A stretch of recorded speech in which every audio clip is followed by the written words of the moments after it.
Le programme du théâtre se structure chaque année autour d'un certain nombre de grands rendez-vous. Ainsi, on se retrouve au mois de janvier avec un événement qui s'appelle Périphérique, que l'on mène avec les villes de Besançon et Gonesse, et puis au mois de mars en général avec les partenaires, une douzaine ou une quinzaine de partenaires du Val d'Oise sur la danse avec Escale-Danse en Val d'Oise.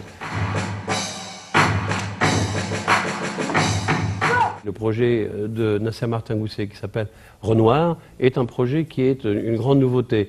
Pourquoi? Parce qu'il est monté avec un artiste en résidence qui va d'ailleurs ainsi probablement terminer son parcours de plus de 4 années avec nous, mais aussi parce qu'il met dans le coup un certain nombre d'habitants de la ville pour réaliser un projet qui va se dérouler précisément sur l'axe majeur.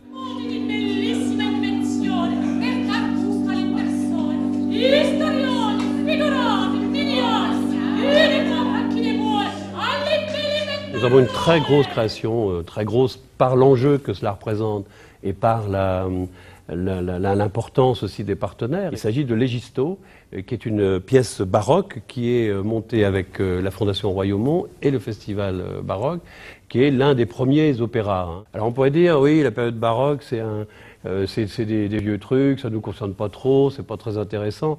Eh bien, détrompez-vous, parce qu'en vérité, on trouve dans la période baroque à peu près tous les fondements de ce qu'est aujourd'hui la création contemporaine. J'ai déjà vu cette scène dans un film.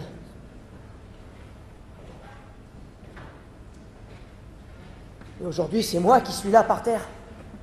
Le roman d'un trader, qui est un texte de Jean-Louis Boer, qui est un écrivain contemporain, qui s'est appuyé sur l'histoire de Jérôme Kerviel, ce trader qui a détourné quelques milliards, ou qui a fait détourner quelques milliards au prix des risques à sa banque. Et donc ce spectacle, il est monté par Daniel Benoît, qui est le directeur du Centre dramatique de Nice, mais aussi avec un comédien que tout le monde connaît, qui s'appelle Laurent Deutsch. Nous avons un important programme, en effet, en direction des plus jeunes, et d'ailleurs de tous les âges, puisque ça va un spectacle qui s'appelle Bruissement, qui est pour les tout petits, jusqu'à évidemment des adolescents, Bruissement les plus petits, Violet, qui est un spectacle sur un texte de Jon Fosse, le Norvégien, qui commence à être bien connu dans notre pays, qui est un spectacle qui s'adresse aux adolescents, qui est la question de la relation avec les adolescents. Il nous semble, nous, que ça sert beaucoup de choses, et qu'on prépare les spectateurs de demain. Et au-delà des spectateurs, on prépare modestement, mais quand même en y prenant notre part, on prépare des citoyens de demain.